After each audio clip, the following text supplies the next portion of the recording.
Zionists, they're facing doom.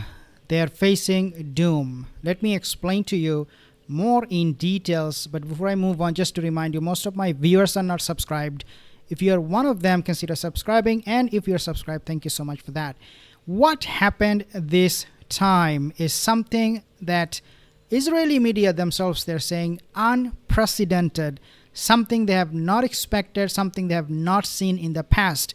Israel's military reported that a surface-to-surface ballistic missile, now remember this word, ballistic missile, fired from Yemen struck an uninhabited area in central Israel, causing no casualties. We'll talk about the casualties in a second because I have my own qualms with that kind of reporting. Every time we have an attack in Israel, oh, nobody was hurt. And then the next thing you know, they ban all media. BBC, Western media, CNN, MSNBC, Al Jazeera is obviously banned from reporting it from Israel. But then they do not let any media to report independently and find out exactly what's happened. So it's easy for them to say, oh, no casualties, nobody was hurt, everything is handy-dandy. But it is not, because I'm going to be telling you something very, very interesting. However, they did admit, Israel, that they were panicking. How? Well, air raid sirens had earlier sounded in Tel Aviv and other parts of central Israel, sending residents, listen to this, scrambling for shelters. So when they say, well, no casualties, nothing happened, and then you see these people running around and scrambling and shouting and screaming, oh my God, what is going to happen? You need to really make some common sense here. And the common sense is that when we hear this kind of report and people, scrambling for shelter, it means, yeah, people were really not safe. But IDF, they have acknowledged the strike, this ballistic missile strike.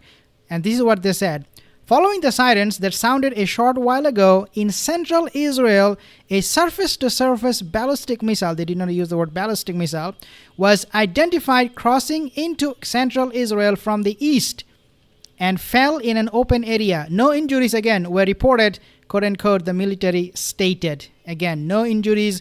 Everybody is safe. We are so powerful. Our Iron Dome system, our paper dome system, we are paper tigers, and we are people, who can dodge any attack, who can stop any attack. Yeah, good luck with that. But it is really not happening the way it sounds. Loud explosions were heard in the region, which the military attributed to missile interceptors that had been launched in response. Again, all this news information, they're all unverified. We have absolutely no evidence, no proof. Nobody can corroborate with that kind of statement coming from IDF. So, yeah, you can take it, you can leave it, but I don't take it. I don't buy this BS. Now, IDF's claim has absolutely no proof. The IDF said the Arrow air defense system shot the missiles down. Again, no evidence, no proof of that. Yeah, well, yeah, this is what they do. But I want to actually share this video so you know how bad the situation is in Israel, for Israel. Let's take a listen. Is a broader battle between civilization and barbarism. The barbarism is led by an axis of terror. The axis of terror is led by Iran. It includes Hezbollah, Hamas, Houthis, and their other minions. Okay, Hezbollah, Hamas, Houthis. The fact that he mentioned about Houthis shows that he is in big trouble, and all of this are coming from Houthis these days. Recently, we have seen them attacking Israel, and I will actually mention to you more in details in a second. So this is going to be a big failure from Israel, even though they said, oh, nobody was hurt. Pieces of shrapnel fell near Gizir and possibly in 3 other areas after this ballistic missile was launched by Houthis that I'm just mentioning in the past few hours, including Patay Modin train station near Modin and Rehovot, signaling that Israel's system failed to shoot down the missile outside of Israeli airspace. Again, this report was coming from Israeli media outlets, I should say. And so you can imagine how they are now admitting their defeat, that not all of this can be intercepted, and we did have some shrapnel and a lot of other things happening. Before I move on, just to remind you guys again, don't forget to share your comments here, because I really want to know what you think about this. Now, let's talk about this particular incident a little bit more, but I just want to actually share with you something else. A very, very important video. Take a listen what Biden has to say about the Houthis. Bombing the Houthis, if the attacks don't stop, will you continue with the strikes, sir? We will make sure that we respond to the Houthis as they continue this outrageous behavior, along with our allies. Is the factor possible? No. Okay, so we are going to be striking more Houthi targets. We're going to come after the Houthis, and they're going to be destroyed. They'll be gone. They'll disappear. They'll crumble to pieces. That's what Biden said. But now we are seeing the Houthis is actually getting much more stronger. It just got started in July, guys. This attack comes in the wake of a similar incident in July when Yemen's Iran-backed Houthi rebels launched a long-range drone at Tel Aviv, resulting in 1 fatality and 4 injuries. That drone attack was not a ballistic missile, obviously, that drone strike, and there was another strike that they did with a cruise missile. So this time the missile is totally different. This is why the Israeli media, they're saying, well, this is something unprecedented, quote unquote. I'm quoting them actually. The drone strike provoked a major Israeli airstrike on Houthi military installations near the Hudaydah port in Yemen that happened again back in July, leading to at least 3 deaths and 87 wounded. Now, with Houthis are now not only just using drones and missiles and ballistic and cruise missiles, they are now intending to fight one-on-one with the Israeli military. So what happened? So in the last few months, reports have surfaced that indicating that Houthis fighters are being deployed in Syria, with about 50 Houthi fighters reportedly crossing from Iraq into Syria under the supervision of pro-Iranian militias since October 23. The Houthis have escalated attacks on Israel, launching cruise missiles and drones, primarily targeting southern Israel and the Eilat region. Houthis are getting help from Israel, and also from USS Mistake. Let me explain that to you, how they're getting help and what mistake US has made. If you don't remember, the Iraqi militia, they have been targeting American military in Iraq for a very long time. Every time there is an attack, they will target USS Air Base in Iraq.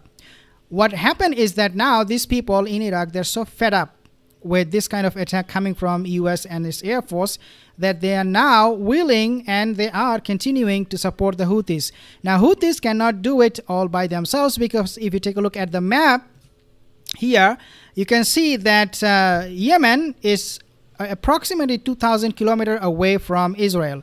In other words, it is not possible for Houthis to carry out this kind of strikes, coming to, for example, Iraq and then crossing over to Syria. It's not possible all by themselves. They need logistics for that.